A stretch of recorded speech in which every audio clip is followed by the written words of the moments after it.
Hello, everyone, and welcome to episode 213. God, 213 of the NZXT podcast, the official podcast of the NZXT community. This podcast recorded live on Fridays at 10 a.m. Pacific Standard Time on the official NZXT Twitch. It is available to stream on demand on Apple Podcasts, Spotify, and SoundCloud. My name is Mike, and with me, as always, is Ivan. How are you doing, Ivan? How we do, baby boo? Episode 213. I treat every single episode though as it's episode 67, so doesn't matter what the number is. Oh God. We do have a very special guest with us today. I'm excited to talk to them, but before we introduce them, I do want to make two quick announcements. So, announcement number one is if you are tuned in live right now on twitch.tv/NZXT, you're in for a treat. Type exclamation giveaway in the chat. You will get a link to a giveaway where you could win a free Intel shirt from our homies at Intel. So exclamation giveaway in the chat. And if you stick around to the end of the show, you will get a secret word, which will give you a bunch of bonus entries into that giveaway. The other announcement is later today, we're going to be announcing a giveaway on social for some new NZXT performance fans. We're going to give away 3 sets of fans. Winners get to choose whatever size and color they want. And as a treat for those who are tuned into the podcast, whether they're live or after the fact, we are going to give a giveaway at the end of this stream as well. So stick around. And without further ado, I will let Mike introduce our special guest today. All right, everyone. Introducing a creator who's always fighting the good fight for your wallet. He's the champion of the budget. He's a reviewer who will always think of the customers and fans before anything else. He's a devoted father of 3, so you know he can handle anything the world could throw at him. Please give a huge welcome to the man of the hour, Dad Life Gaming. Dad Life Gaming, or Christian. Can you please introduce yourself to our audience and tell us what you're all about? Hey, what's up, guys? My name is Christian. I run the Dad Life Gaming YouTube channel. And a little bit about myself, I have 3 amazing little girls that they drive me crazy on a daily basis, but I love them till the day I'm not in this world anymore. And more about myself is I love working out. I love spending time with my family, with my kids. I think that that's something very important when you have children, is being able to find the happy median in between everything that you have going on as an adult and making them happy as well at the same time. I think it took me some time to be able to figure that out, because at the beginning it was tough. Creating content, being a dad, being a family man, and all that kind of stuff, it just kind of started consuming me. I had to pull back a little bit and try to figure out, okay, what are the things that matter the most? Obviously, family is very important. Your kids are very important. But I also wanted to do this side thing, which is the content creation part, because I feel that that's something that I've always wanted to do. And I kind of figured it out. And now I bang out videos on a weekly basis. Sometimes I do batch refilmings just because of the fact that I'm always busy. So my early mornings start at 4 a.m. to go to the gym, and then I start work, and then from there it's my kids in the afternoon. So I try to do it in between while I'm at home. I'll do some filming when my kids are at school, or some editing and stuff like that, which has allowed me to be able to get to this point. Well, your name is Dad Life Gaming, and surprise, surprise, we are going to ask you questions about being a dad, your life, and gaming. But I do want to start with gaming, because that is probably what started this whole journey for you in the beginning, right? So how did you get into gaming in the first place? So it actually, man, I never disclose how old I am, but you could probably tell from the gray hairs on my beard. It actually started back in the 80s. When I was about 5 or 6 years old, my aunt would give me a $5 allowance on a weekly basis. I saved that up to the point where I had enough to buy the Atari 7800. And that's where my love for gaming began, with Pac-Man, E.T., all these 68-bit, 16-bit video games, and then from there I moved on to the Nintendo, and then the Super Nintendo, and it just like that, like a domino effect. It just started falling in place. But everything started off with Atari 7800. Yeah, that's we're probably around the same age. That was my first console. Awesome. And my favorite, I remember I got it for Christmas in 86 85 or 86. Yeah, and, that's about around when they came out. had a Miss Pac-Man and Pole Position 2. Oh, well, pole position would always piss me off. Yeah. So what were some of those first games you played on the Atari? I know you mentioned Pac-Man and ET, but what else? I'm trying to remember. Then they also had, you mentioned one, pole position, which is an awesome game. And then the original, it was kind of like a tennis game that came out on a previous, I think it was the Commodore or something like that, where you have the two little rectangles on each side and you have the ball just bouncing off the walls. Now that I think about it, I'm like, wait, wow, it's technology and gaming has come along so far that I'm very happy to have been able to live those times, because I was alive when gaming started. I was alive when the internet was created. I was alive when everything else fell along, and up to the point now where we have AI literally making videos for you. And it's like, wait a minute, is that fake or is that real? You don't know anymore. Yeah, it's definitely the craziest the craziest timeline I think that has ever existed is like we're living it right now, for good or bad. Somebody said, I noticed in the chat, someone said, is it bad that I don't know what games what game I'm talking about? No, it's not bad. It's just, we'll just call it retro gaming at this point. That was Mike that said that. That was Mike me. I was like, I don't know what to say. My first console was a GameCube, the one I physically owned. I played on an SNES. That was from my uncle, but the first one I owned was a GameCube. So I'm like, I have no idea. I never even owned or even played on an Atari console, so I feel very outdated. I still have mine. It's so difficult to find a TV where you could actually connect that output to see, and just to relive that moment, to see if it actually still works after 30 something years. To be honest, you need it has that RF switch. Yeah, exactly. Yeah. I think, Ivan, you probably have one of those TVs where you turn, and it makes that crackling sound. Yeah, I used to, and I still have that Atari. It's in my parents' attic, but I have no way of connecting it. I don't have a TV.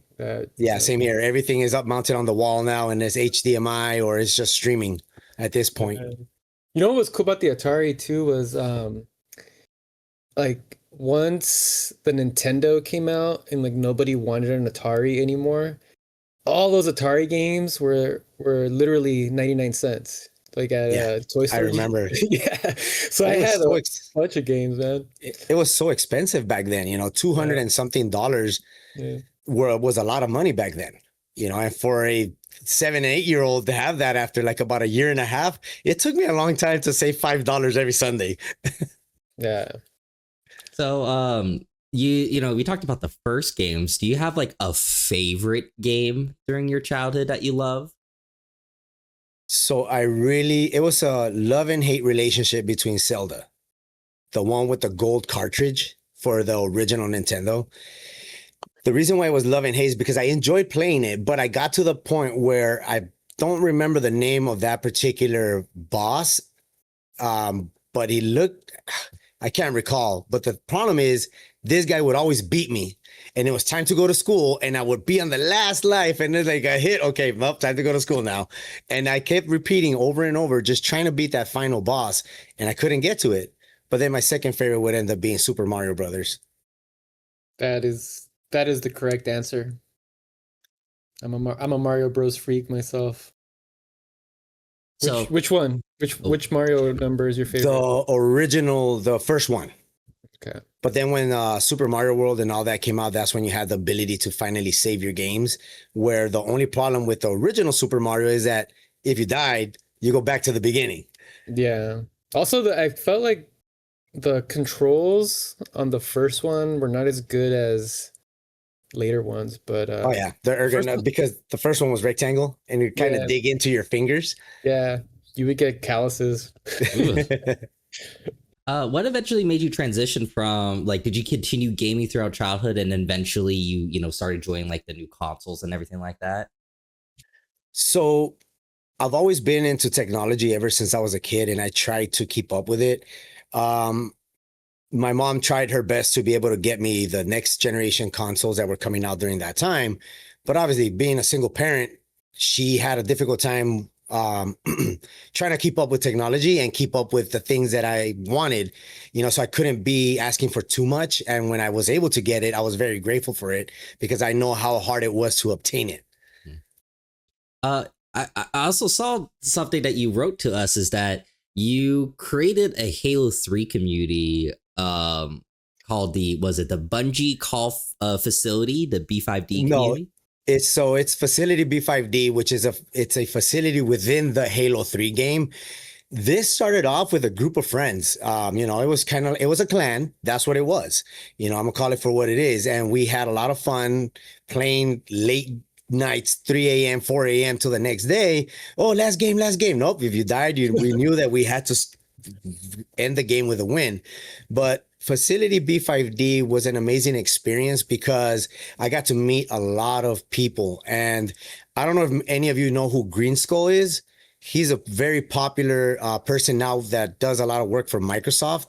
He actually was part of Facility B5D when it was created. And I reached out to him a few months ago and I said, hey, do you remember me? This is Tech from Facility B5D. And he actually did remember. And it made me very happy to know the fact that even though he blew up, he still remembered Facility B5D. And we actually hosted a charity event for Child's Play charity back in, I think it was like 2008 or somewhere around there. I don't recall the year. But Bungie gave us 10 sets of the coveted recon armor that everybody wanted. And from there, we were actually able to get about $2,700 to $3,000 and donated it all to Child's Play charity. And we gave away the recon armor in exchange for them joining. So for me, that was like a huge accomplishment when it comes down, to gaming and just being part of a community. Yeah, that's an awesome story.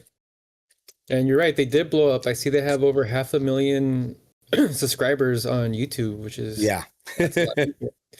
So all this love for video games with Atari and Nintendo, etc. How did you transition into PC? Do you remember your first PC?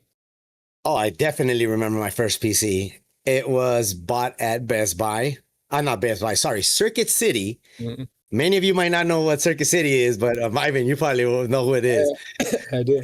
And it was a NEC 75 megahertz Intel Pentium, not even a Pentium 1, Intel Pentium with, I think it was like 8 megabytes of RAM and I think a 60 megabyte hard drive. It was not even in gigabytes. And I was the happiest kid in the world when my mom bought me that. And I got the whole setup, the CRT monitor, the brand spanking new PC with a printer, everything for a whopping $3,700. Man, so expensive. They were very expensive back then, but that's where my love for PCs began, because from there I started reading up more, and I do recall trying to install the first Doom off of the disk drives. If you remember those little 3.5 inch, I don't remember which ones it was. Yeah. I ran out of space. I couldn't install the game. I was so pissed off because I was sitting there excited. Wait, I'm going to play the new Doom. Oh, out of memory. And there was no way for me to fix it because memory was so expensive back then. To add a couple more megabytes, you had to spend a couple $100 just to be able to obtain it. Yeah. I think you and I had the same exact childhood because Doom is the reason why I started tinkering with computers for what you said right now. Like I needed more RAM. I had a PC. My dad bought a PC and I wanted to play this game called Doom that my friend told me it was awesome. And then I was like, oh, I need RAM. What the heck is RAM? And then I started like opening the PC and like tinkering with it. So that's awesome, man. So how did, so now that you got your PC, how did that experience lead you down the path of, PC gaming and building PCs and all that? So basically, I always wanted, like I said before, I've always been into technology and I always wanted to try to keep up with it, which we all know we cannot keep up with technology, especially when it comes down to PCs. There's a new processor, new video card, a new whatever it is always coming out. So it's pretty hard to stay up to date with it. All you could do is really read, not unless you have a deep pocket and you're able to buy it on the spot.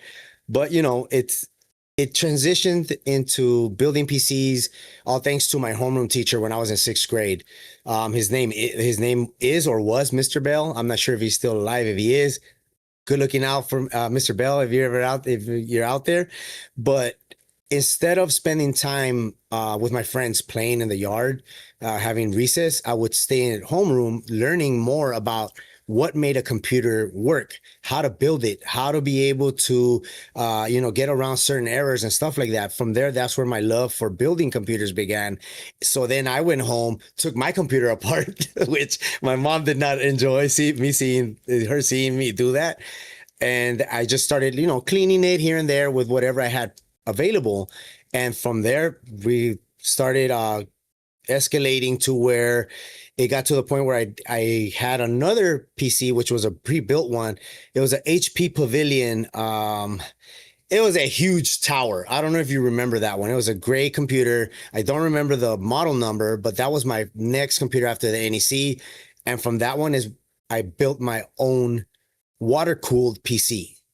Oh. This was like in the early, late 90s that I built it. This was when water cooling was very expensive. I don't even know how the heck in the world I was able to afford it. But yeah. I mean, that must have cost like $10,000 back then, man. You know what? All I remember is that the actual the pump was like $800. That's what I remember. And that was a lot of money back then. I couldn't imagine how much that money is now. That's a lot of money now. Mm-hmm.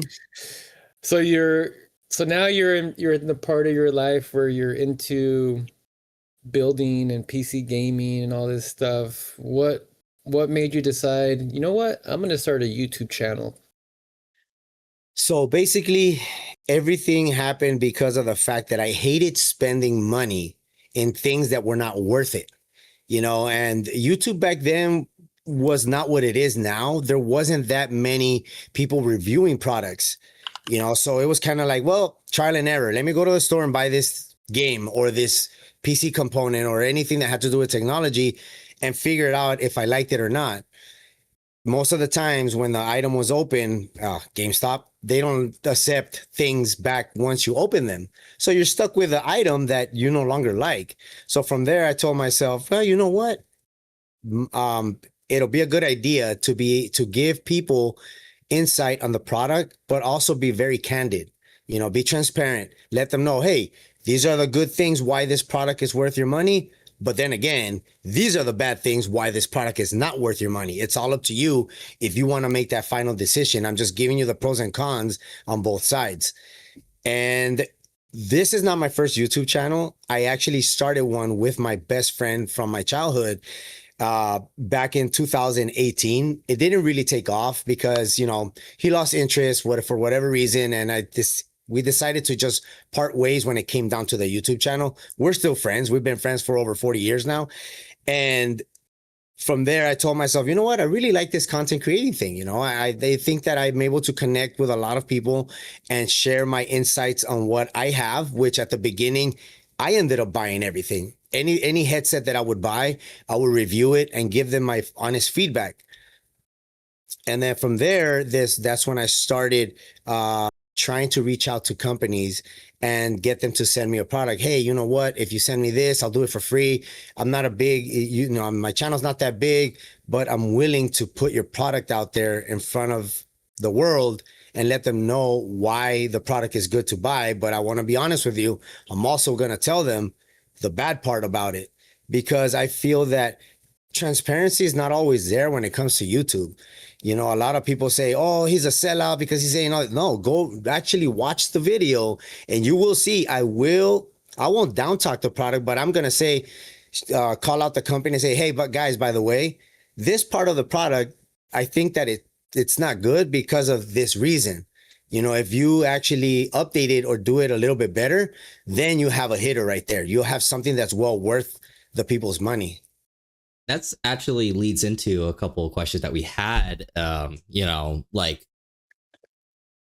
people, whenever they see like a sponsor segment or they do a review, most of the time, if they're paid, sometimes they're going to kind of, accentuate it a little bit or maybe lessen like the bad parts on it.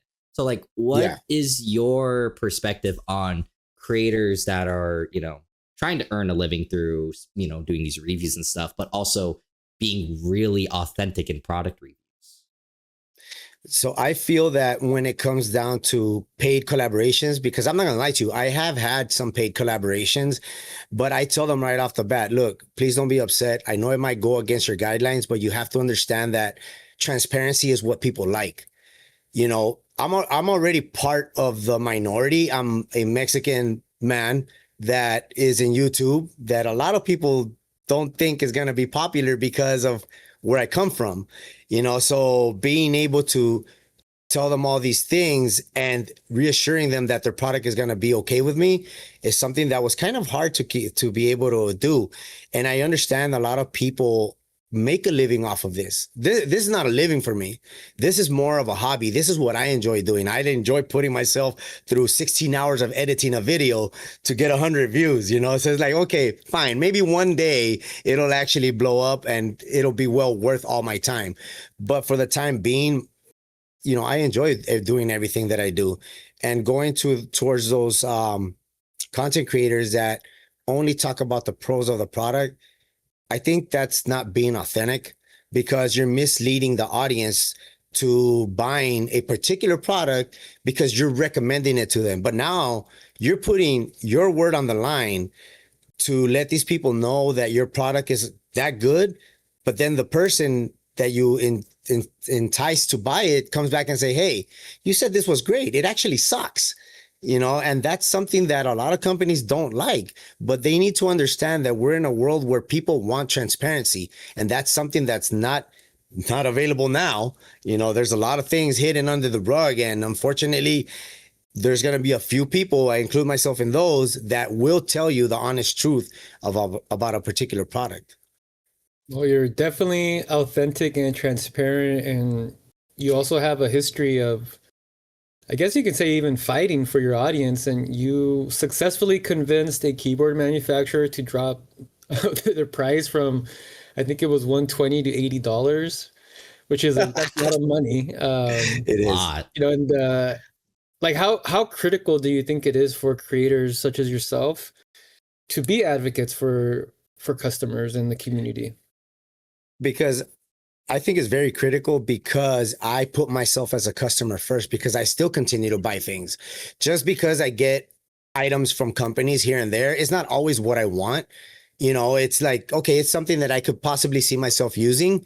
And a lot of the things I still use them, or I pass them down to my kids. My kids are always waiting at the front door. Hey, daddy, UPS, FedEx, or the postman is here. What do you have now? Are you going to give it to us? It all depends if I actually have a need for it in my setup, which I have cleared up quite a bit, because it was starting to get too cluttered. It's a small space, and I tried to go for a minimalistic approach.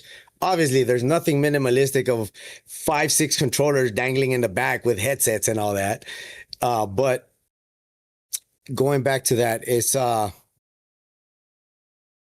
been quite the ride, because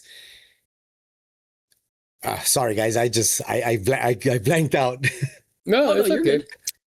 good. I did have a follow-up question for that. Okay.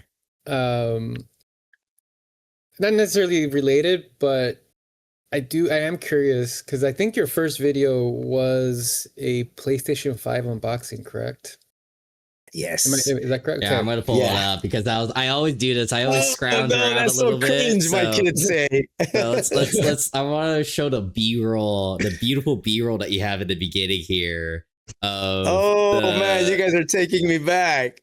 Look at I love the slow B-roll, and then hey, you can even see there's an old H510 right here, H510 Elite. Yeah, that's actually my first PC build with this particular channel.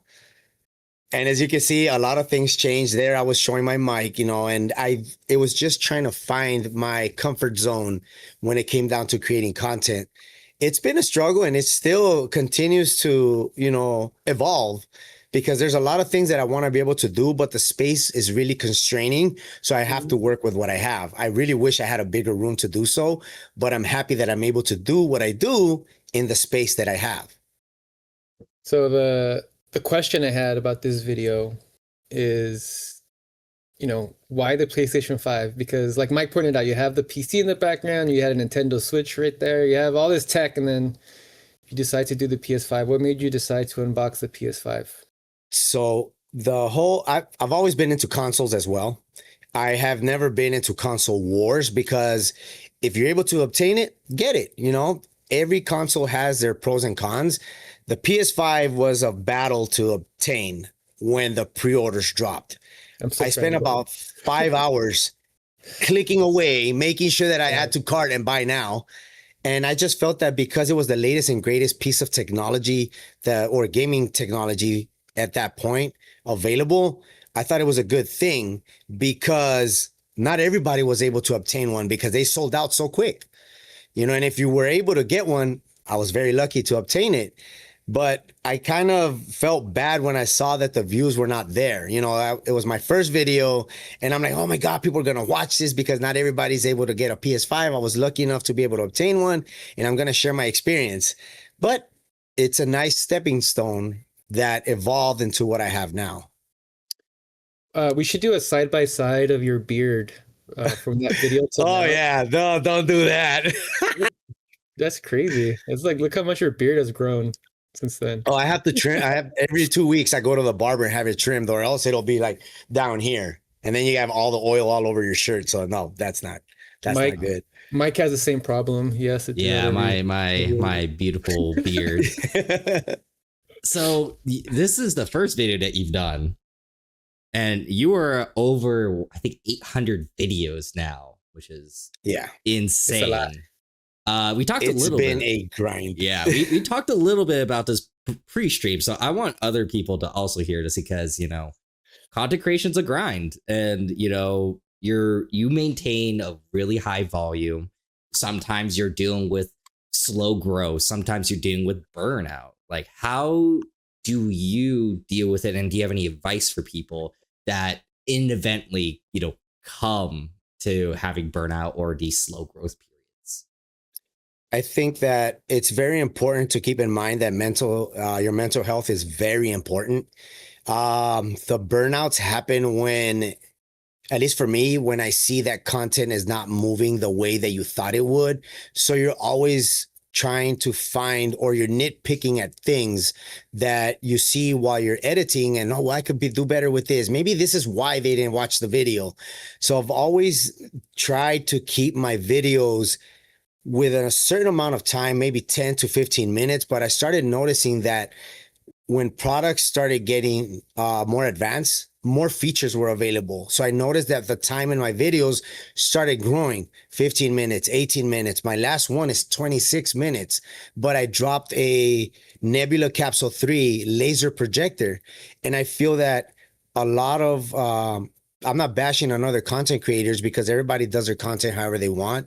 I feel that being able to create a full review of all the features and showing, for example, with this particular projector, I showed a daytime shot indoors, nighttime shot indoors, daytime shot outdoors, and nighttime shot outdoors. So being able to show the person that's watching it or a potential customer all of these little things is very important.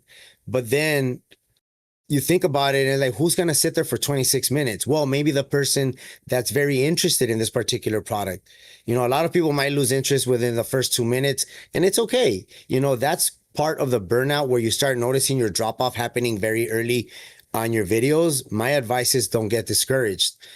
And I'm telling this to myself as well because it continues to happen, and it will happen. You will get discouraged throughout the time that you're a content creator, because everyone has options. As I told you guys earlier, we're all human, and we all have the ability of what we enjoy, what we want to watch. The only thing I don't understand is when someone has like very negative feedback to say and they start spewing everything negatively towards you, but luckily the filters catch it and you see it on the back end only. And you think about it, like, why did this person take that amount of time to try and belittle you on something that you enjoy doing as a hobby, And then I thought about it, like, well, maybe that person is just unhappy. You got to give them the benefit of the doubt. And at the end of the day, like I said before, if they want to watch it, they're going to watch it. If not, then they're just free to click away. Yeah, and Mike and I talk about that every once in a while because we get negative comments on social media, and I feel like when you see that, I don't know, there's something about it, like when you see it so much that you kind of you have to have a thick skin, right? You can't really take it personal. Like you said, it's like it's your hobby, right? Yeah. It's not you as a person. And same thing with Mike and I, right? Like if someone has a really negative, hurtful thing to say about the account that we're tweeting from, we have to remind ourselves it's actually not us. And what you said earlier is true, man. Like mental health is super important. And I think the second you start letting that stuff get to you personally, then it's not good. Yeah, I'm not gonna lie to you guys. At the beginning of this whole YouTube journey, it did get to me. The negative comments got to me. So I would always be told, like, why are you doing this if you're going to be complaining about it? But you have to understand, it's a process. I'm a human being. And obviously, these words, I'm not used to seeing all this negativity, even though it's always out there in the world. But when it's being directed towards you all, not all the time, but occasionally, it tends to make you think twice if you want to continue doing this or not. But you cannot give them the win just because they're unhappy with what they're watching. Maybe someone else likes it. I've gotten a lot of positive feedback from a lot of viewers that turned into subscribers and said, hey, thanks to your video. I actually did go out and buy it and I'm really enjoying it. It was well worth watching the content and it was worth buying the product. Sometimes I'm able to give them a little discount with the affiliate program and all that. Sometimes I can't. And I'm sure all those people saying bad things to you, they wouldn't say it to your face, right? If they were like, I tend to tell that to myself all the time. yeah, say it to my beard, bro. Yeah. And it's funny you guys mentioned the whole content creator thing. My kids, I catch them unboxing stuff. They don't have a youth. My oldest daughter does have a YouTube channel, but she's kind of like, she's a really good artist. And I've always told her, hey, do tutorials on how to draw. But children, they just want to enjoy playing Roblox or any other game and they drop it. Yeah. But my other two smaller girls, I catch them filming themselves unboxing the little toys that they get. And like, hey guys, today I got this at the mall and all that. They just keep it there. I'm like, I think to myself, but they're not uploading it anywhere, but it's what they see at home that they try to portray. So to me, they're my number one fans all the time. They always tell me, Daddy, you released a new video yet? You guys are not going to watch it. Just leave it alone. Love that. You mentioned earlier, that you're already different on YouTube because you are a Mexican man. And I do want to ask you, as a Mexican content creator, did you ever deal with any hardships because of that? And second part of that question, how does that cultural background actually influence what you're doing on the internet? So you really struck a chord with that. I even got chills just thinking about my answer. My first language is not English. My first language is Spanish. And I do have an accent. I don't notice it because I hear myself when I'm editing, but other people notice it. I've gotten called out for having an accent. They say that I talk like a gangbanger, which I'm actually not. I'm like, why would you guys, pick on the person that's part of your race? But I've always told myself the worst enemy of a Mexican is another Mexican. Because for some strange reason in our culture, it's always been, I'm not speaking for you, Ivan, but the way I see it, it's always been competition.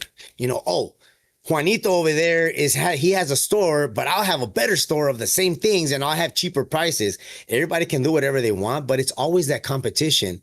And something I actually love about the Asian culture is that they're very united. When it comes down to things like maybe possibly buying a property or anything like that, they come together and they buy that particular property and they both become successful. So the one thing that I've been attempting to divert from is that stigma that just because you're Mexican, it doesn't mean that you cannot do the content that other races are actually doing. I don't see color in people. I just see another human being. And it sucks that with my own people, I tend not to get the support as much. So then that's when I thought about it. I said, hey, you know what? What about if I actually speak Spanish in the videos? Then people won't think that I only speak English. And now I've actually gotten questions in Spanish and I go in there and I answer them. I try my best to reply to everyone, but it's just so hard. It's very time consuming, but it has been a struggle. Funny stories. They've said that I sound like a Mexican wrestler. I can't remember which one it was, but they've told me that. Some people have said they love my accent. I'm thankful for the positive ones. You know, the bad ones, I'm like, okay, dude, just be quiet. You got nothing nice to say. Just don't say nothing.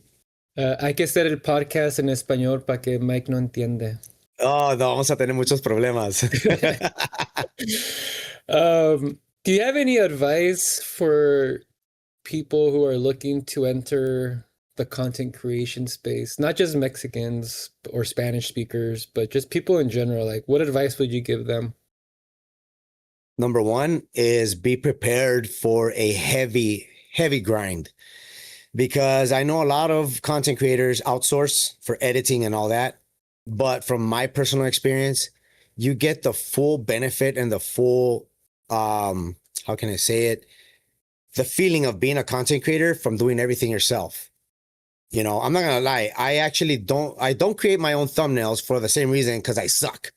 You guys could go back to my videos and see my other thumbnails. I have all this text all over the place and you can't really read it. You know, so I had to find someone that can actually create thumbnails that were attractive. And that's my only thing that I'm not good at, is actually creating the thumbnails. But as far as marketing my own brand and everything, I do it myself. And people trying to get into this, I don't discourage them. I don't discourage anyone to get out of it. I actually encourage people to get into it because it's fun. You get to meet great people. You get to connect with amazing companies. Sometimes you build great friendships with people that don't even live in this country. I have friends that live out in Europe, you know, and in England and stuff like that. We communicate like in the middle of the night because it's another time over there. But I've built a lot of great friendships, if you can call that to a virtual friend, because of content creating. What are your thoughts on the current state of content creation and YouTube in particular, like what you see out there? So the one thing that really irks me is all the AI generated videos where there's literally no effort placed into creating it. You type what you want, it creates it for you. And it defeats the purpose of you as a content creator, a human being, putting your face on camera and talking to it as if it was another individual and getting used to that. You know, I feel that YouTube is starting to get a little bit better with the AI generated videos. For example, I think they stopped monetizing those type of channels because obviously they figured out they're not putting no effort whatsoever into creating original content. That's what a lot of us bring to our own channels, is originality. Yeah, everybody does reviews, but the way you do them, no one does them. Yeah. Your personality, your charisma is what brings people to your channel. Obviously, your content, it has to be on point. You have to really be able to talk about the product, but you as a person, it's what attracts the people to your channel. At least that's the way I see it. Yeah, there was a viral video last week. I don't know if you guys saw it. It was like an old people's home, and they did this video of like what they were dressed up as Halloween. And it was like all the comments were like, "Oh my God, it is so cute. They're so cute, and I love these old people." And then it went viral, like super viral. And then today they found out that it was all AI. So it's like some guy just made this video and like, you know. Yeah, I don't know if you've seen them, Ivan or Mike, the AI generated videos of the grandma in supposedly war in Mexico talking all this smack. I'm like, this has gotten ridiculously too good. It looks legit, but you know, obviously there's not going to be a grandma with 2 belts of 50 cal bullets wrapped around her and she's running around with a machine gun. Like, no, that's just AI generated. But some of them, I've actually fallen for a few. And then I think about it, I'm like, I feel dumb. You know, I shouldn't, being a content creator and being into technology, I should be well aware that this could possibly be AI generated. Well, surprise, Mike and I are actually AI. Oh, man. Oh, go for it. No, go for it. I was gonna say Ivan, Hey, Aivan, Ivan. Aivan. So we talked a lot about you working with brands and everything like that. So now I kind of want to shift this into like how you work with brands specifically. So like when a brand comes up to you and says like, "Hey, I want you to review our product," like what is like the most important thing that you or what you recommend people should prioritize, before agreeing to that partnership or sponsorship or that product review? Is it like creative freedom, like you can say whatever you want? Is it like timing, they're like, we need it done ASAP, or they tell you can do it anytime? Like what's the most important thing when doing this brand? So for me, creative freedom is very important because you're not tied down to a script. I don't like scripting any of my things. A lot of people, this is how they do their content. They script it, and I'm okay with it. Everybody does it the way they want.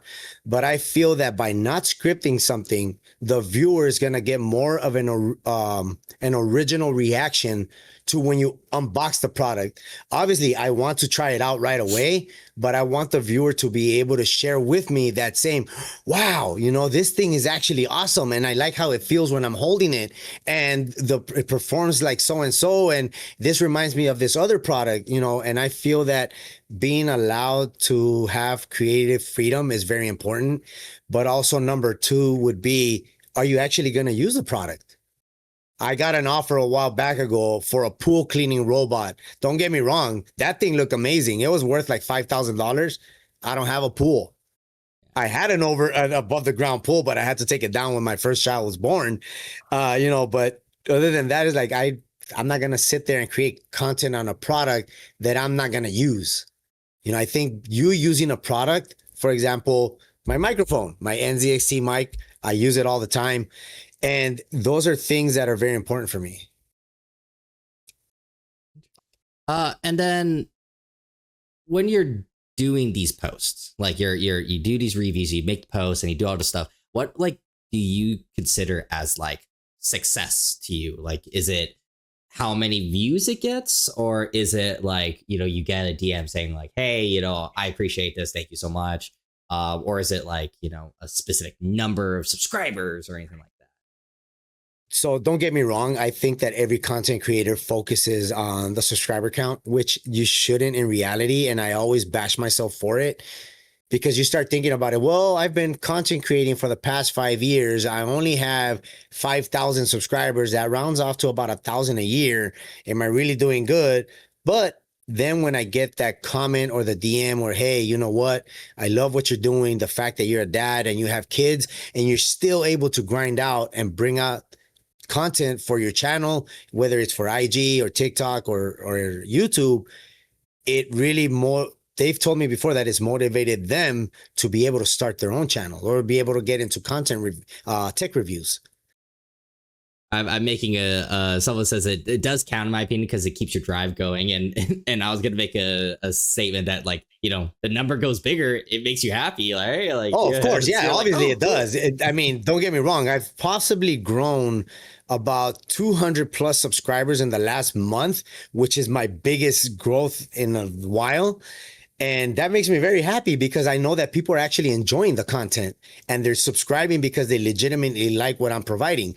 Don't get me wrong. They're not going to go all the way back 5 years ago and bring out the video that you did of the PS5 unboxing, but when I've had actually a few comments on older videos of tech that it's possibly not even relevant anymore and that's possibly not even being used, but I greatly appreciate people taking the time to go into my channel, scroll through everything I have, all 800 and something videos, which includes shorts, and then just taking their time, because time to me is the most valuable thing that we all own.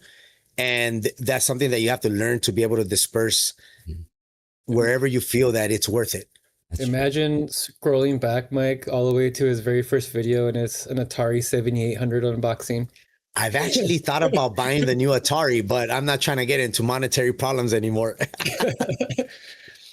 And obviously, we have a collaboration like that. I would love to hear from your side how you got introduced to NZXT and maybe you can give some advice to the people of working with companies like us.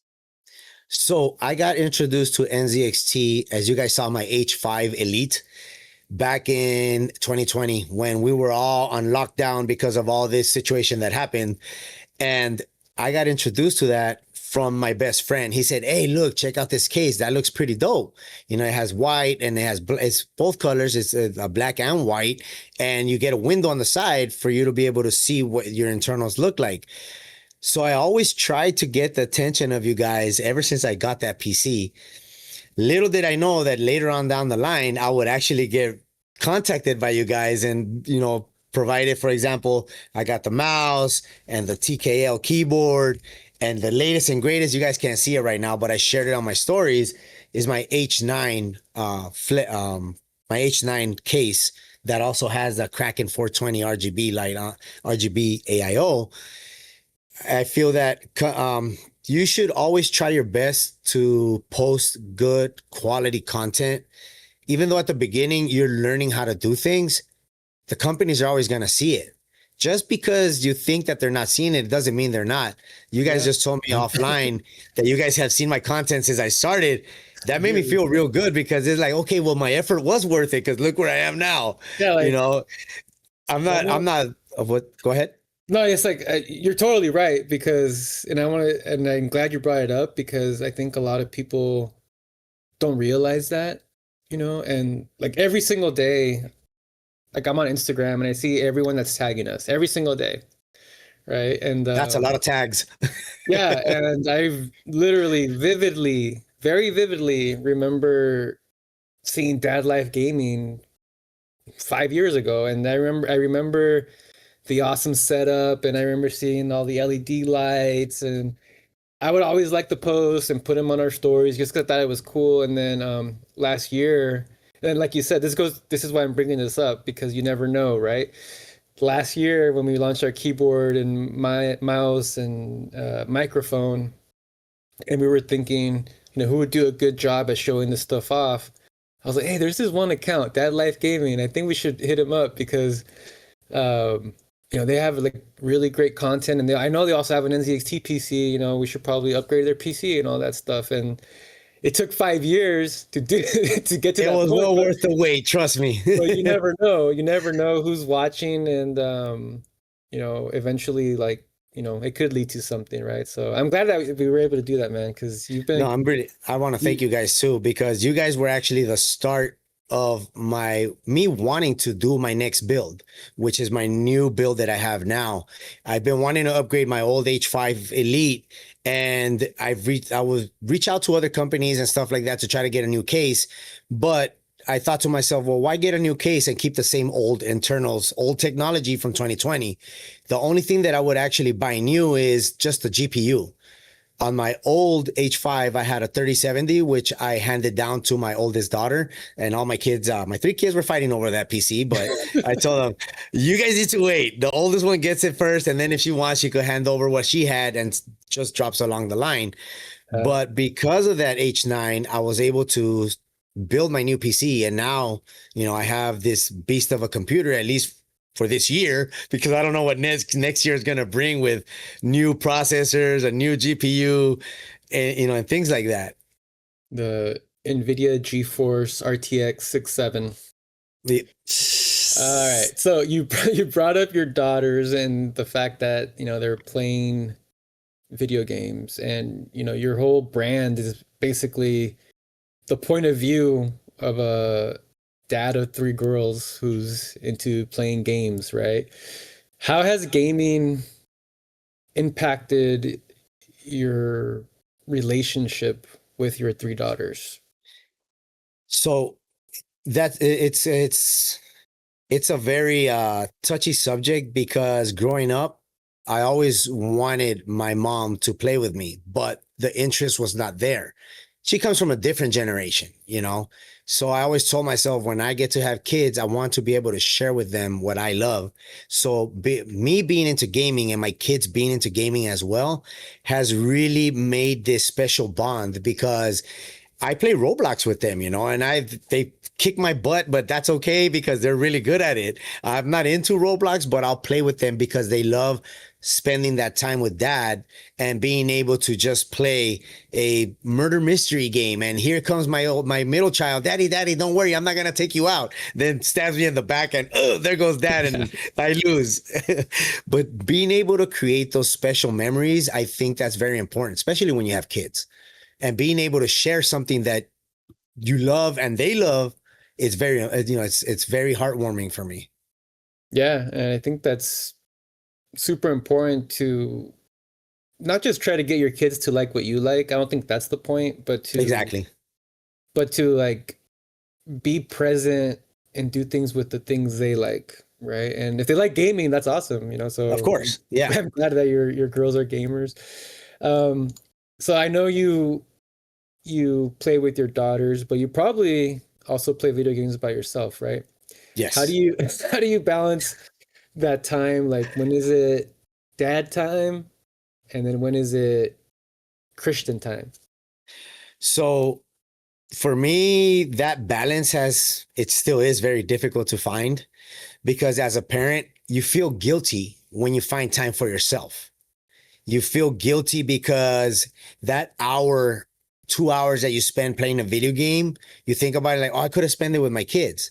Mm-hmm. I spend the whole weekend with my kids all the time, but during the week, I try my best to get a few games here and there. It's impossible because I work 10-hour days. So I have a full-time job. So it's like, okay, I work from home. I have this awesome stuff to play with, but I also have a responsibility because at the end of the week, I have to show proof that I was able to work. So once I get off at 6 o'clock, is that 1 hour, 45-minute window that I get an opportunity to sit down and play.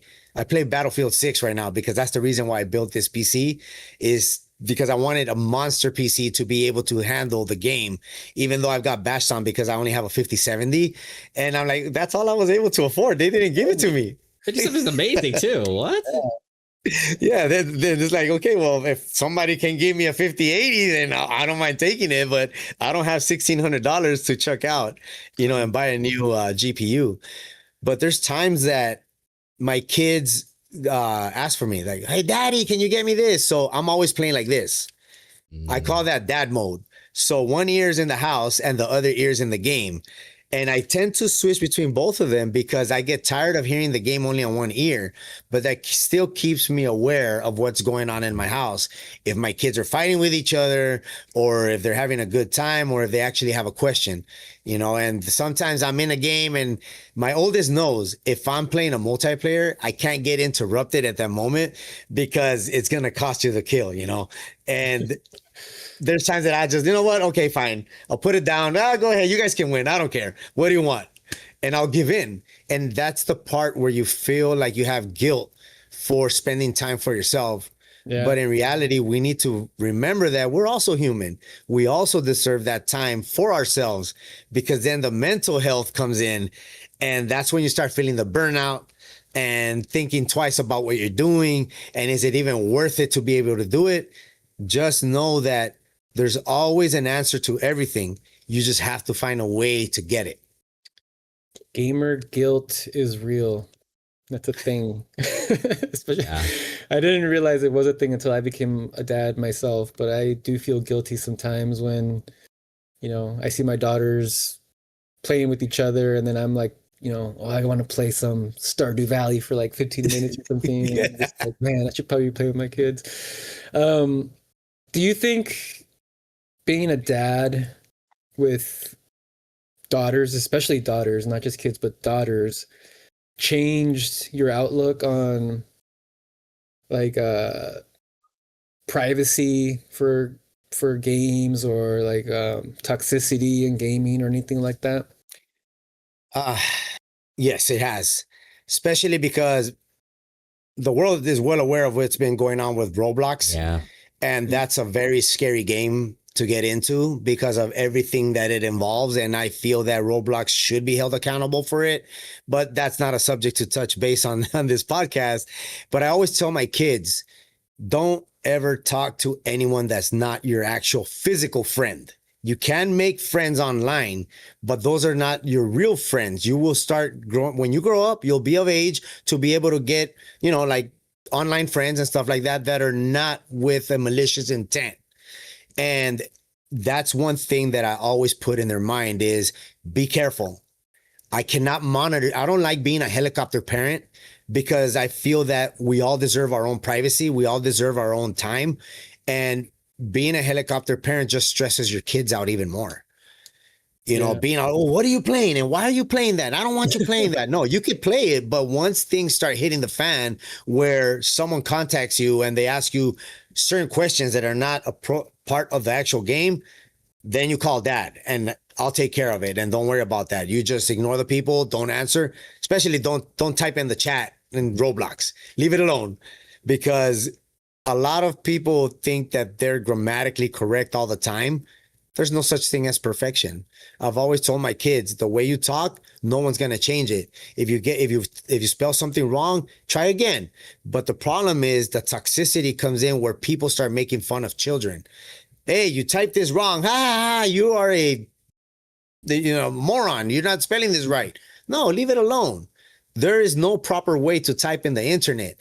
Back in the 90s, it used to be where you type camel case because you thought you were all elite, and all that, it transitions into now, and my kids have all these terminologies that I can't even remember what they use nowadays, but they tell me all these things where I'm like, what are you talking about? Well, daddy, it's the new word. It's the new trend, the 6'7". Somebody typed it in there. And I said it one time, my kids are like 6'7". I'm like, what are you talking about? 6'7". It's my kids next week. It's going to be 6'7" day at school because it's the 67th day at school, and they're going to hide. I know they're going to hide 6'7s in the playground, and they have to go find them. That's awesome. I'm going to pass that idea along to my kids' school. Have them do something interesting.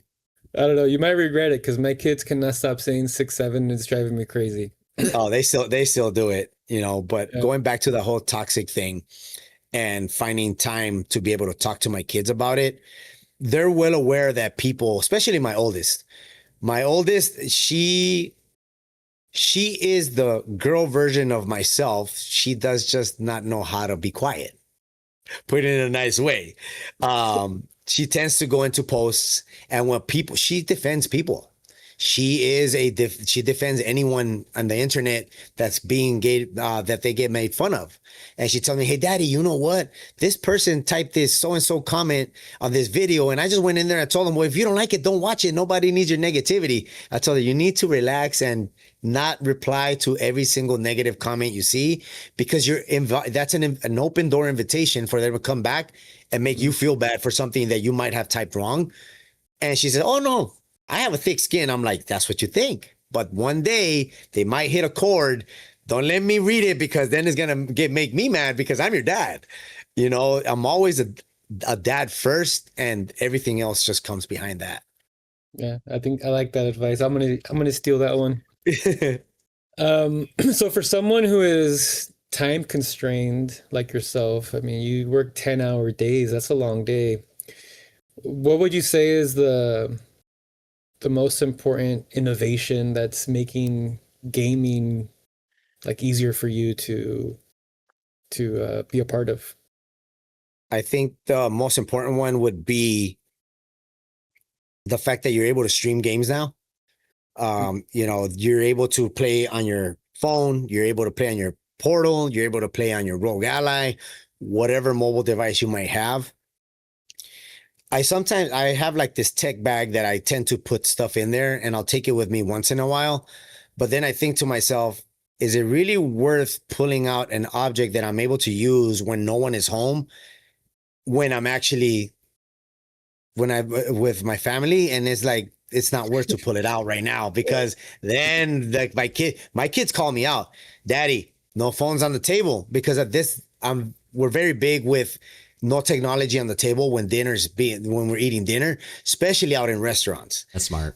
I'm not saying that parents should listen to the way that we do it here, but it's just very important that I feel that when it comes down to dinner, lunch, or breakfast, that's family time. That's time that you get to spend with your family. And hey, how was your day? Or what are you doing today? Instead of just doing the death scroll and just sitting there and eating away. You know, my kids know not to take their phone out while we're having dinner out in public, because they already know they're going to get that Mexican look. Like, you already know you're not supposed to be doing that. Put it away. You know, it's a special bonding moment as a parent. I could just imagine you walking your daughters down the aisle when they're married, and you have the bro ally on the side. Oh, I don't want to think about that right now.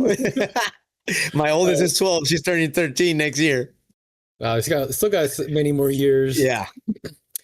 But looking ahead, what do you believe will fundamentally change how parents game over like the next 5 years, let's say? Do you think there's anything out there that can change?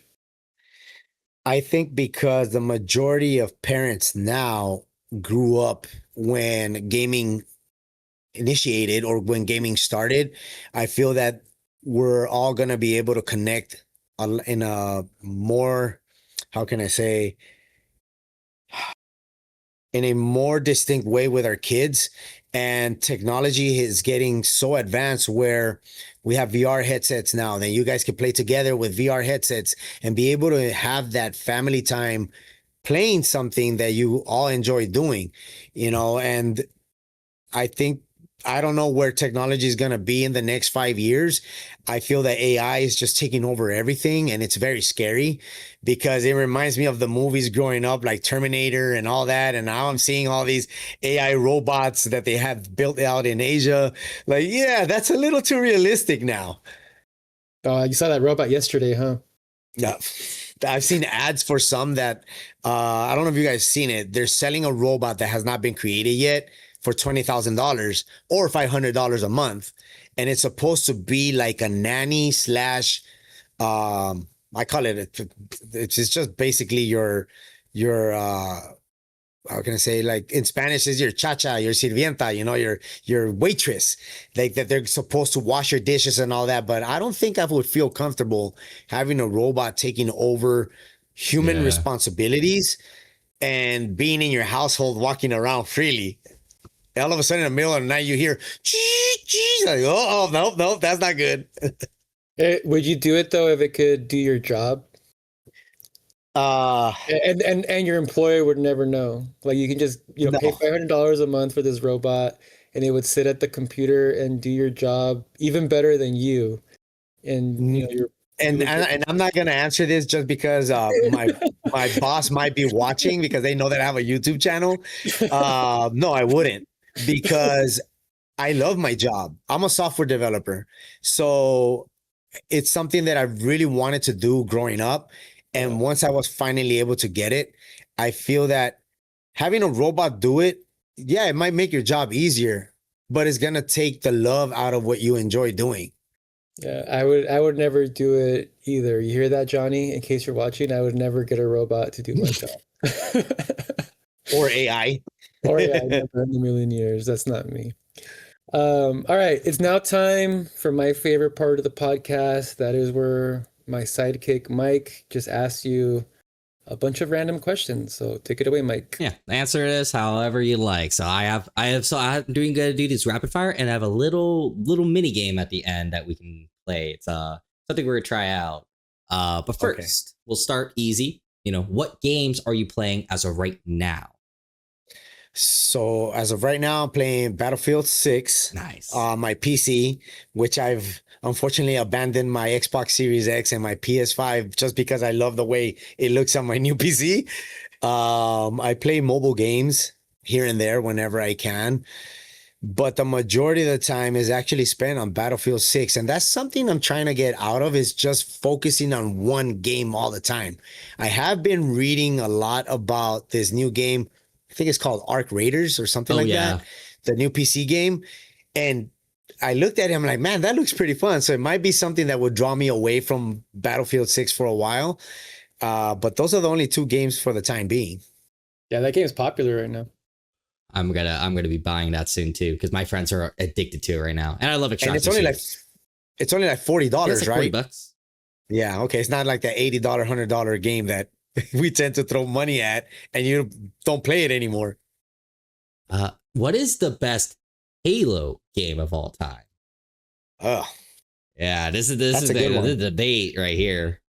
So even though I've played Halo, I didn't play the first one, Combat Evolved. I played the second one, but my favorite one is Halo 3 because that's when I was able to build that community that we mentioned at the beginning of the podcast, Facility B5D. That's when we were able to play even more. And I think that the storyline on that game was possibly the best one, in my opinion. I'm a Reach boy. I love 3. I love ODC. I love Reach will always have my heart. I think it is the best Halo game of all time. Correct answer was Combat Evolved. You both failed. Ooh, CE's good too. They are redoing that one too. They're remastering it. So Yeah. I'm wanting to try that out. Yeah. What is your favorite game of all time? Wow. I'll go back to Nintendo. It would have to be Super Mario Brothers. The It's first just one? Yeah, the first one. It's a classic one. Yeah, there you go. Bing, bing, bing. Uh, Get the coins out of the box. Nice. What is your favorite console you've ever had? My favorite console. Man, I'm trying to think about all the ones I've actually had already. You have all the consoles. Yeah. Yeah. It's hard to buy them, but I end up obtaining some of them, not all of them. But I would have to say it was a Xbox 360 because that was the turning point for, at least for me, for gaming.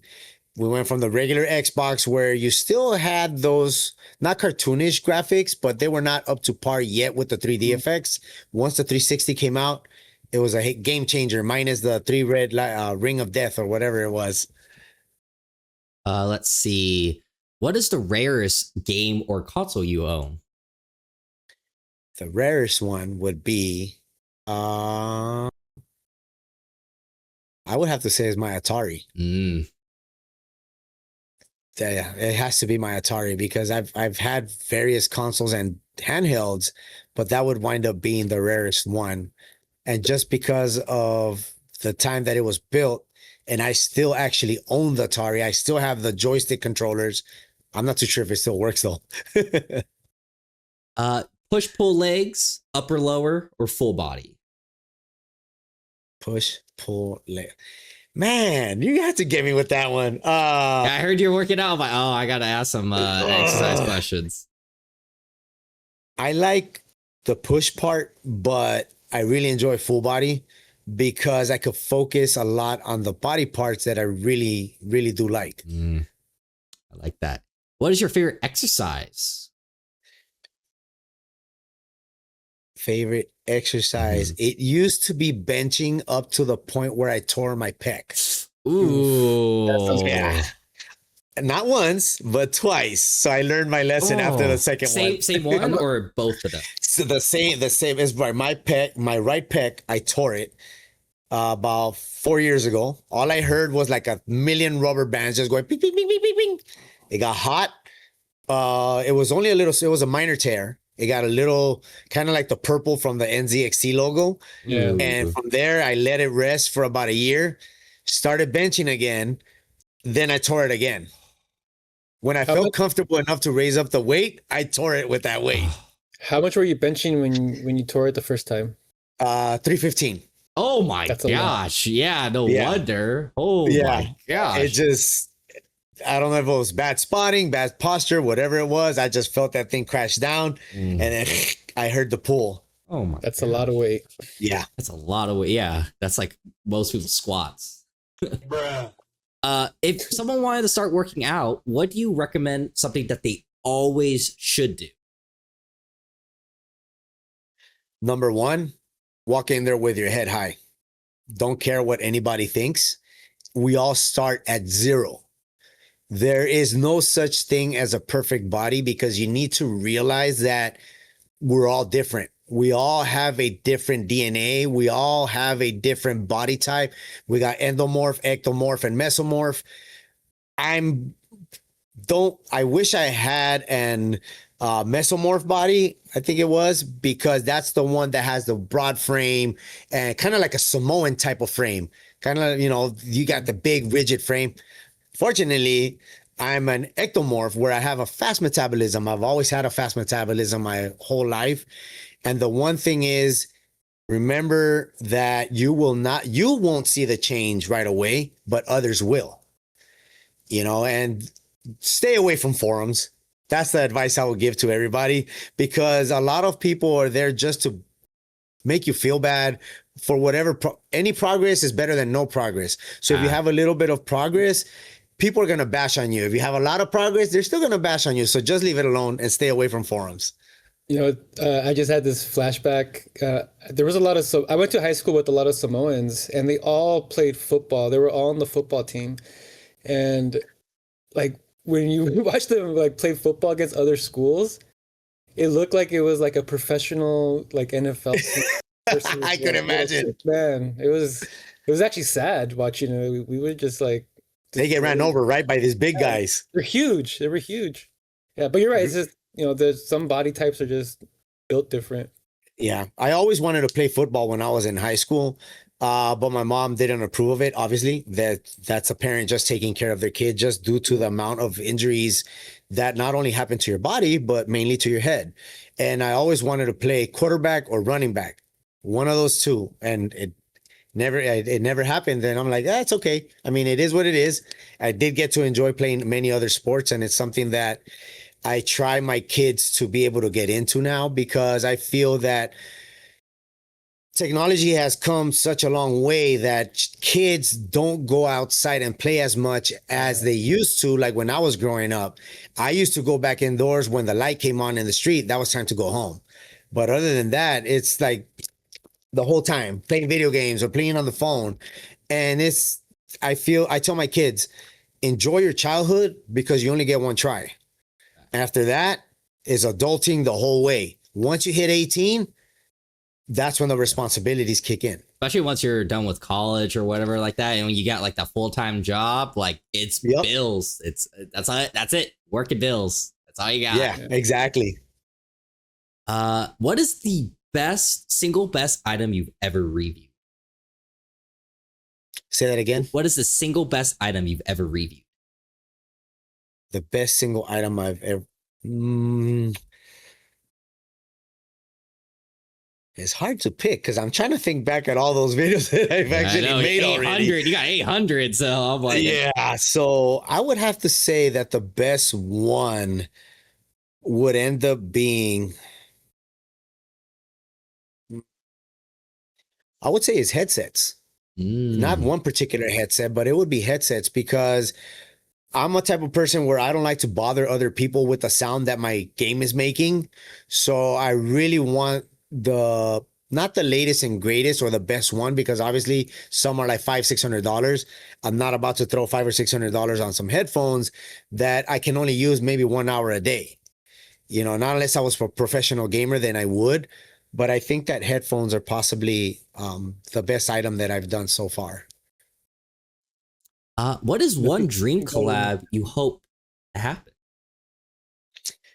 Oh man, I would have to say it's a combination of three. It would be either with Xbox, that I've been trying to get their attention for such a long time, PlayStation, or people are going to bash me for this one, Apple. I've been using Apple devices since 2010, I believe. No, wait, 2000. Yeah, about 2011 when I started school. They gave me a MacBook Pro to be able to do my work on it, and that would end up being my third dream collab to be able to participate in. If you could, what would your last meal be? I love asking this question because you kind of learn a lot about the person and like how they grew up. Last meal. Tacos. Ooh. I have to go with tacos all the way. What type? That's what type. So I have various types, but if it has to be one, it has to be asada with some habanero sauce and onions, cilantro, and a wedge of lime with some guacamole on the side. Oh my gosh. That was the correct answer. Ooh, now I'm hungry. Now I'm hungry. Man. I love It's asking almost lunchtime. If you didn't review tech, what would you be doing else in your off time? Like, would you be doing like another hobby? Would you, be spending more time with your family? Like, what would you be doing if you weren't having to, if you didn't have this? That's a very good question because I'm not too sure what I would be doing. I try to divide my time amongst different things that I really enjoy doing. Working out is one of them. That's early in the morning though, because everyone's asleep at that time. I go at 4 a.m. to the gym because that's the only time I have for myself, aside from when I'm working, but that's the business side of things. I wish I could actually ride my motorcycle a lot more. I've been riding a motorcycle since 2014. And that's something that I want to try to be able and do a little bit more. But then the selfish parent thing kicks in and it's like, you're going to be out there having fun on your bike when your kids are still at home. So it's like, okay, no. But I do hope that, maybe next year I'll get to ride at least once in a while. All right. We're gonna do something new. Basically, I am going to do this thing. Let me pull it up. It is called the Millionaire Ladder. Okay.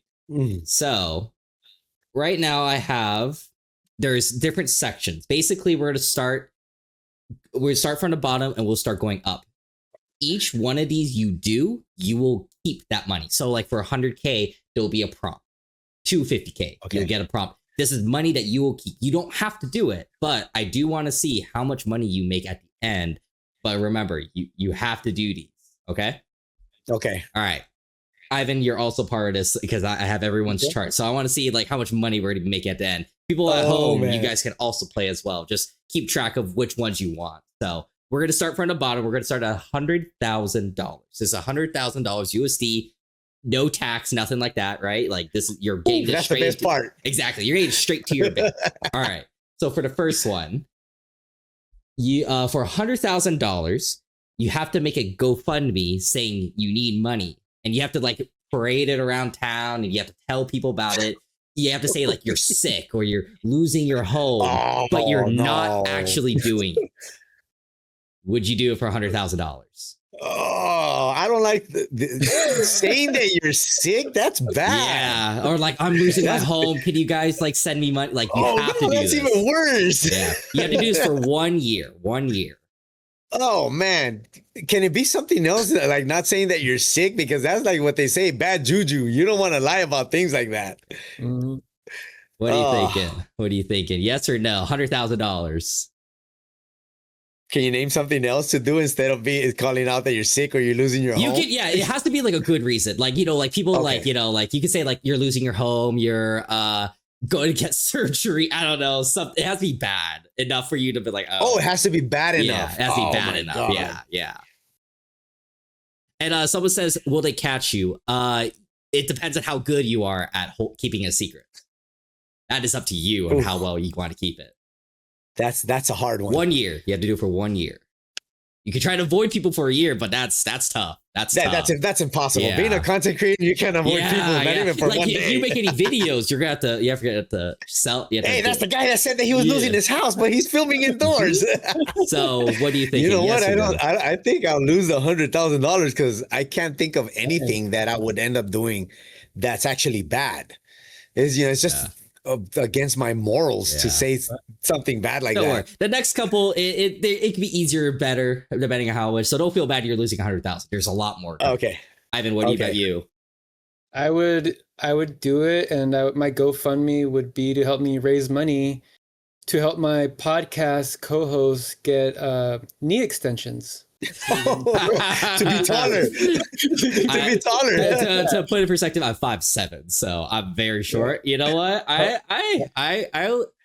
I kind of like that. Help my man get to 5'8", y'all. Let's go. Donate. Someone said that they have children, nothing wrong with them. They just eat a lot. That's actually a good one. Oh, I should have thought about that because my kids do eat a lot. Yeah, especially during the summer. You could say that. Do you want to say you're going to do 100,000?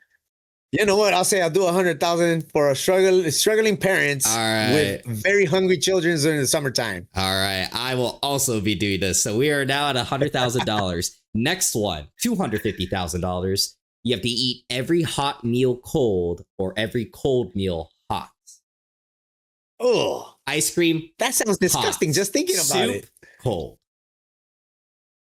Soup you can't do cold because it just gets very thick. Yeah. And it more than likely is going to feel nasty as you're trying to swallow it. But I wish I had my oldest daughter's stomach. She could eat pizza cold. I can do that too. I can't do you, Ivan. You do pizza cold as well? I prefer cold pizza. Really? I'm kind of on the same boat. For me, the best pizza is I leave it out overnight. I just leave it on the counter, and then in the morning, I take a bite. It tastes way better to me.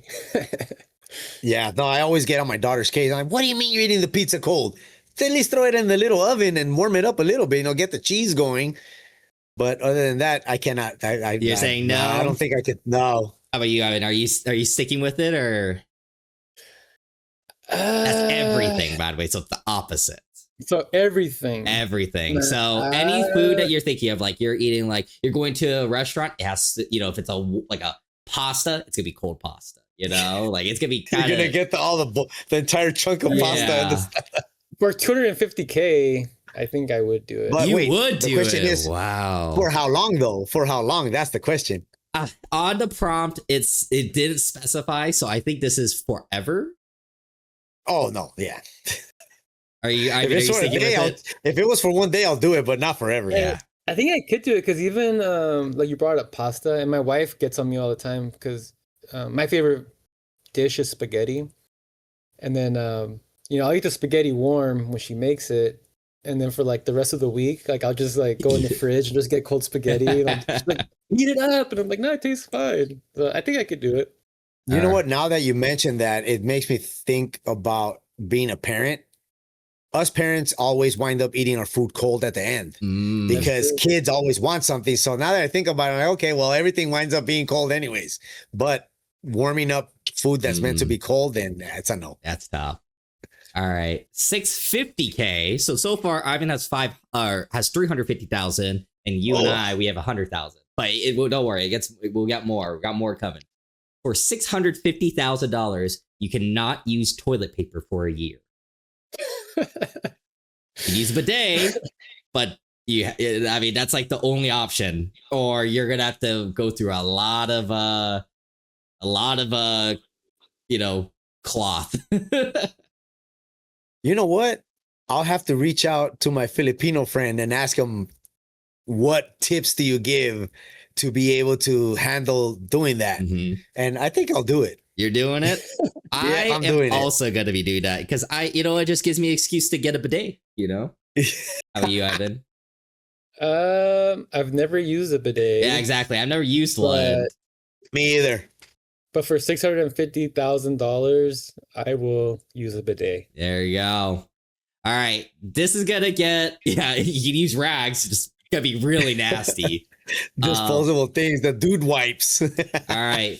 The next one. This was going to be a tougher one, I think, because of how we are, as people and as a working thing. For $1 million, you cannot have cell service or Wi-Fi for a year. Yeah, that's tough. So cell service or Wi-Fi? Both. Both. You cannot have cell service and Wi-Fi. Sorry, my bad. So you can't call or text people or anything like that.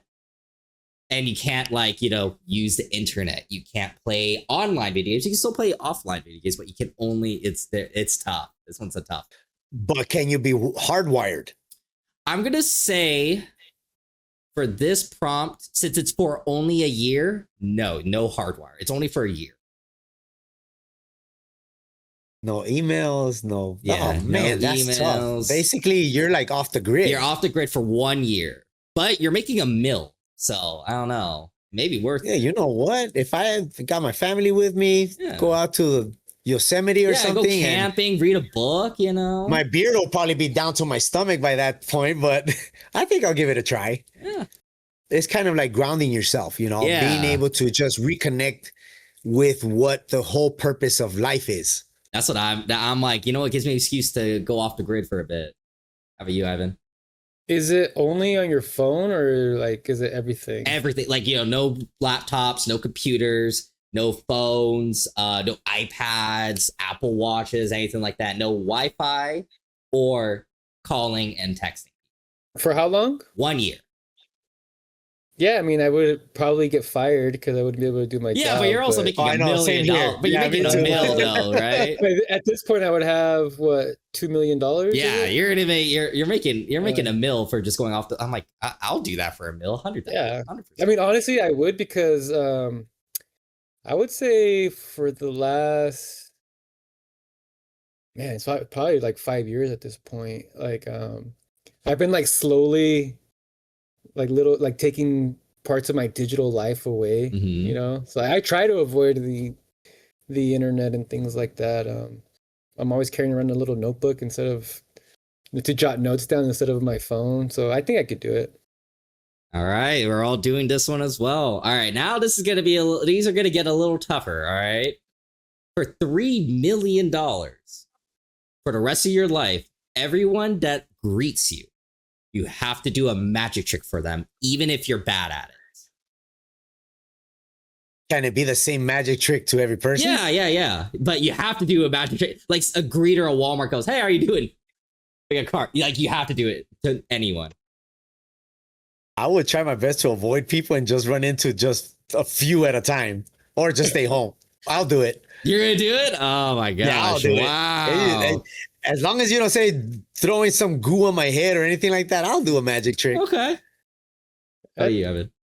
Be like, "Nice to meet you. Got your nose." Yeah, there you go. I don't know if anyone would like that. We got a weirdo on aisle 5. Yeah, I got a weirdo. The NZXT Chinchilla is requesting a magic trick, so I'm gonna do it for them. All right, can you see this? Yep. The old pull the thumb off the hand. The old thumb trick. Yes. So Ivan, you're gonna do it? Yeah, I mean, for this much money, I would do a lot of things, Michael. Yeah, you don't I would also do it. I would just learn a lot of cool card tricks. Let's keep it PG. Yeah. Okay, this one I think is going to be okay for me. I think it's going to be a lot tougher for you guys. For $5 million for the rest of your life, every Thanksgiving and Christmas, you have to spend it alone. Oh, I can't. It's a no. Yeah, that's what I was like. Ooh, like, yeah, like that's you can no. like move the day, but like it loses the meaning if it's not exactly. On that day, right? And just to be honest, my kids are always looking forward to those 2 particular days. So it's kind of like if you're not there, you're gonna hear it. Yeah. Same thing with my kids, man. Like we have a calendar in the kitchen, and every day they're looking at it, and they've been counting down for Halloween and Thanksgiving and Christmas, and I was like, yeah, no amount of money in the world could take that away from me. I was like, oh, maybe I can move it the next day or day before, but I'm like, nah, it's too much. And then, you know, eventually I'll have a family as well, and I'm like, nah, I can't do that to them. That'd be and being Mexican, they'll just question like, ¿Dónde está este? Like, where's this dude at? ¿Por qué no vino Christian? Exactly. All right. Well, so far we're making some pretty good bank so far. So these are where it's going to get a little tougher, all right? $10 million. 10 mil. Yes, I would do it. For 5 years, you cannot have any entertainment. That means no movies, music, TV, podcasts, social media, books, anything. For 5 years, you cannot do that. But you get 10 mil out of it. 10 mil, 5 years, no entertainment.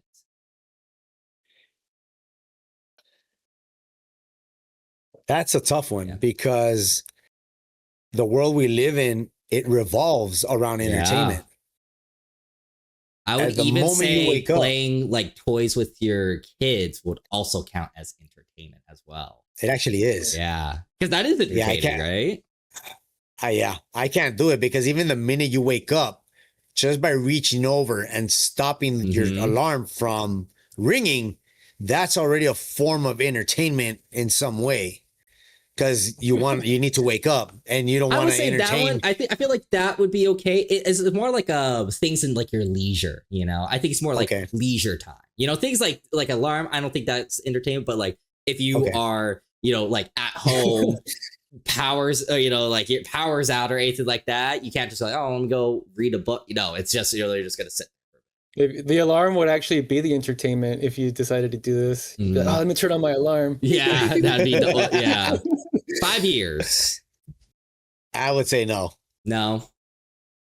I would fail at the first moment. I would say yes because I think I found the loophole. Hmm. I would create the entertainment.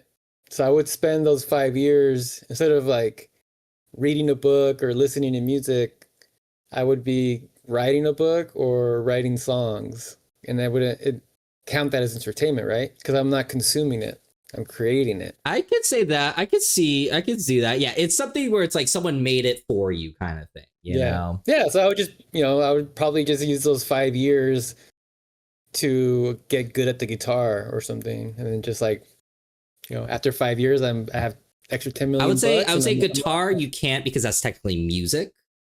But Yeah, you could that's do it. That's yeah. But entertainment. I'm not consuming it, I'm creating it. That's a tough one. That may be a little bit of a Yeah, I told you I found a loophole. I could see that. Yeah, you could spend those 5 years learning like a language or How would you learn it though? You coding. can't consume from books. Yeah. Well, even with music, yeah, that's true. if you don't know how to play the guitar, yeah, how would you create music? You're just gonna strum away. Yeah, it would just grow. It sounds great. It sounds great. Yeah. I got a new song for you guys. So Ivan, are you gonna do it? You know what? I would probably write a book. Okay. I would write a book, and then the book would be, my 5 years without consuming entertainment, and then every day I would just journal, like, day 6, 7. I really wanted to listen to my alarm today, but I resisted temptation, things like that. So yeah, I think I could do it. Just meditate a lot. All right, 3 left.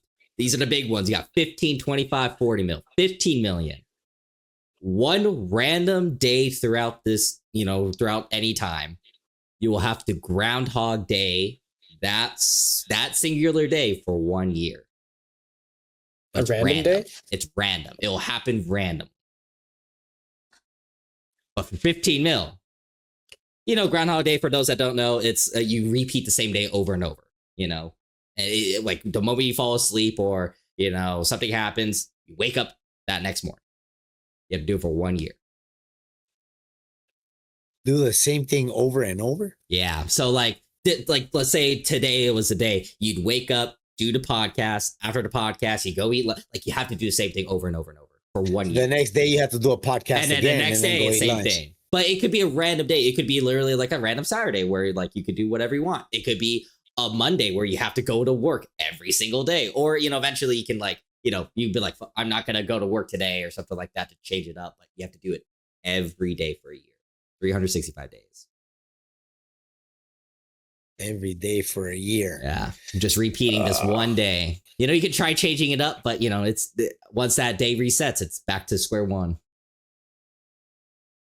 There might be a loophole to that because you could find ways to include a lot of things that you would be able to do throughout the whole year. Yeah, exactly. Like you can, like if you're supposed to go to work, you could be like, I'm going to not go to work and then go kayaking. And then all of a sudden the next day you restart and it's like, hey, you need to come to work. You just do something else. You can totally do that.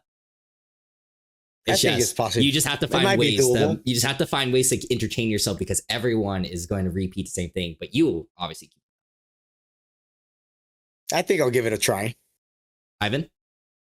I would totally do it because Groundhog Day is one of my favorite movies. And I would do exactly what you just said, like where every day you just try something different. I would also like come up with like in the movie, I would try to come up with like interesting ways to die. Because I know I'm gonna wake up in the same thing, right? Same day the next Yeah. day. So why not? Yeah. I think yeah, I would totally do it. That sounds like an actual fun thing. One thing that And I then thought. also, oh sorry, and then also you could going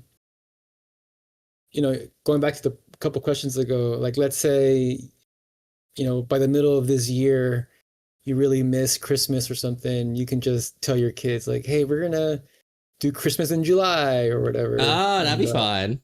yeah, and just do your Yeah. thing. So I think it'd be cool. Yeah. I think one thing that is underrated, because I was thinking about this question, is you could learn stuff in this year.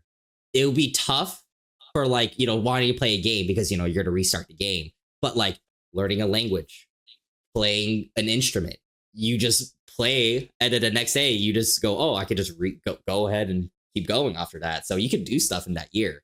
I think that was my way of thinking. I'm like, I can totally do that for a year. Right. Yeah, the playing music part, you'll probably be really good at the guitar or whatever instrument you pick by the time that year's over. Exactly. And then Ivan could go play his music. That's theory, but who knows? This one's gonna be tough. I'm curious, but I don't know if anyone will do these ones. But I mean, it's $25 to $40 million. $25 million. You forget how to read. You forget. Yeah, you can. I can't do you that. have to restart. Like you don't like. You look at these things. It's just scribbles. You're like, what? I don't understand this. Video games, writing your name, anything like that. You have to restart from scratch right now. I would lose my job right away. Because but you make 25 million. But the 25 money goes away just like water through your hands. Mm-hmm. But I would say no. You say no? I can't do that. Yeah, no. Ivan? I mean, that is a lot of money. I love reading. Like that's like one of my favorite hobbies is reading books. But then I'm not even thinking about reading a book. I'm thinking more like you're driving somewhere and then you can't read the sign. Yeah. Like you can't read a clock. You literally cannot read a clock. Yeah. Or like you go to a restaurant, you can't read the menu. There's just I don't think the money is worth the inconvenience because you'd have to relearn 18, 20 years of language. Yeah. Like that. Yeah. Yeah, I don't think I could. I would totally do it. 25 million. I pay someone to tutor. I'm like, oh heck yeah, give me that. I'll just relearn again. And you know what? Maybe Kiki in the chat actually made a pretty good one. You could try to learn a new language again. That'll be kind of interesting. I never grew up with a second language. I barely spoke English when I was a kid, so like it would be kind of cool to speak Korean. It would be tough, being 27 all of a sudden. Hey, yeah, you don't know, you can't read letters again. You have to redo it. Oh, but I think I'll put in the effort. This last one, I don't think anyone would do, but I'm curious. $40 million. Mm-hmm. Everyone hears your thoughts. Oh. That's what are you guys thinking? No way, no. You can't do that. Yeah, no. That's a big no for me. Screw that. That reminds me of that movie, the Yes Man or something like that with Jim Carrey, where he's saying yes to everything. I think that just winds up being that would go south real quick. All right, so let's tally up. Idea. Let's tally up everyone's thing. Let's see, 650,000 plus 100,000. You have made 19.7 million for you, Christian. Not bad. That's pretty dang good. That's a nice 15, uneven number. 25, 28, 29. So you had 29 million plus, let's see. Wow, you did everything. So not everything. Well, almost everything in the bottom one. I can't believe you actually did some of these. I just need to make sure I do it right. You made a cool 30 million, Ivan. I can get by with that. Yeah, I mean, I'll take that. Let's see. I did 25, 40, 43, 44, 4. Yeah, it's like, wait, did I do it right? Yeah, 47. Wait, did I do it right? 40. 44 million and 7.5. You know what? Yeah, the learning to read again. Now I think that was what pushed me up there because I was like, I don't know if I can do any of these, but I think I put into work. There you go. There you go. We are so much richer. When can now. we expect this money in our bank account? I will see you later, maybe. Okay. All right. I'm gonna get through a couple of announcements, and Christian, I'll get headed back to you to talk about some upcoming stuff we got. So let me get through a couple of announcements real quick. We have a lot of stuff happening for an NZXT site right now. We have NZXT's 12 days of deals. Every day we'll launch a new deal, from discounts on PCs or gaming peripherals or bundles and stuff like that. You go to nzxt.com or !deals in chat. We also just launched a new Founders Edition PC. If you want a 5090 Founders Edition graphics card, we have the Player 3 Founders Edition that is available in site. It has a AMD Ryzen 7 9800X3D, 128 gigabytes of DDR5 memory, and of course the 5090 Founders Edition graphics card. You can do FEPC, FEPC in chat, or again, go to nzxt.com. We just launched our new performance fans, which is really awesome. These are available in a 120, 140, 240, 280, 360 millimeters. Thank you, Ivan. These have liquid crystal polymer construction, hybrid magnetic levitation, fluid dynamic bearing, and a minimized gap between the blades to maximize airflow. You can check them out at nzc.com. And we're also doing a giveaway as well. We'll give the code word out to you guys soon because you guys are early. And we want to make Christian's intro a little special. So we're doing 2 giveaways today.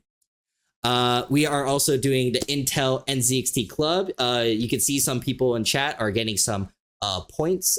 Basically, special thanks to Intel for helping us sponsor this club. We can give away tons of free stuff. We're giving away shirts, plushies, gift cards, and the biggest prize of all, every month we are giving away an NZXT free PC. And who doesn't love free PC? Yes, exactly. Thank you. Thanks, Intel, for that. You go to nzxt.co/club, sign up, and participate in our community to earn Poochie points. You basically, the more you participate in our community, the more points you get. So if you want to gain entries into the giveaway, more entries, start now. Because the more points you get now, the more points you'll get into the giveaway. So start now, nzc.co/club or !club in chat. Okay, after I got through those announcements, Christian, got a couple things for you. So first of all, what's next for you? Do you have any exciting projects or content you're working on that you can reveal? So I did have an awesome collab with, I think it ended already, with AT&T. So I'm trying to find out what's going to happen with it, or how is it going to be placed out there. I don't want to get too specific because I don't want to kind of go outside of the agreement, but there was a collab with AT&T. And other than that, I really want to start getting a lot more into tech stuff, which I've been trying to do so with the with the projector videos and all that. I'm still going to do gaming content because gaming will be forever. And I think that that's where most of the people enjoy my content for. Where can our audience find your content and everything like that? So they can go on YouTube, search for dadlifegaming. You'll see a little icon with an animated picture of myself, or on Instagram, dad.life.gaming. On TikTok is the same thing. And on Twitter or X, it's dadlifegaming1, I believe it is. Perfect. And do you have any final thoughts or messages you'd like to share with our audience? I just want to thank everybody for being part of the Dad Life Gaming community. And if you're not, I welcome you in with open arms to enjoy the content from a point of view, from a dad, all girl dad, and also a Hispanic content creator. Love that. Okay, so we are giving away 2 things. First of all, we are giving away an cool Intel shirt. Obviously sponsored with the Intel NZXT Club. we usually have a secret code word that gives you 1,000 extra entries into the giveaway. That's our way of saying thank you to the audience for joining us live, and also our way of kind of holding them hostage. So, Christian, do you have an idea of what you'd like that code word to be? Dadlifegaming. Easy. Easy. All right. Let me go ahead and change that right now. Boom. Make sure to refresh your gleams. So remember, this is the first giveaway. We'll also talk about the second giveaway after. But the first one to the shirt giveaway is Dadlifegaming. Real easy. And then Someone asked if one word. Yes, one word. Yes. Dadlifegaming. Yeah, there's no altogether. spaces in Gleam. So when you type it in, it'll automatically keep it together. So Dadlifegaming for shirt giveaway. Bam.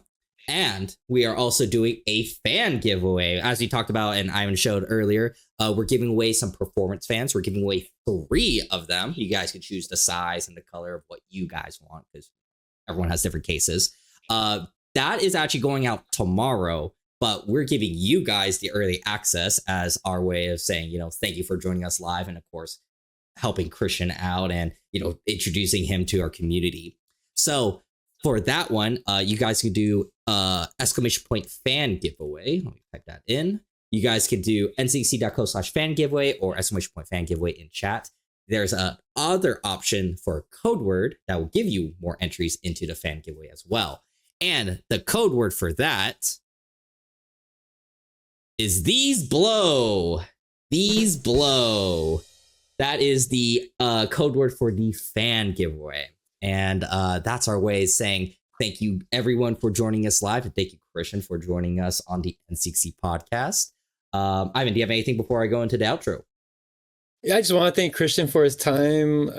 Like I said on the podcast, I've been seeing his setup with NZXT PC for years now, and I'm glad that we were finally able to, send him some goodies and have him on the podcast. And I hope he can come visit us soon at the office so we can show him some top secret stuff that no one else has seen before.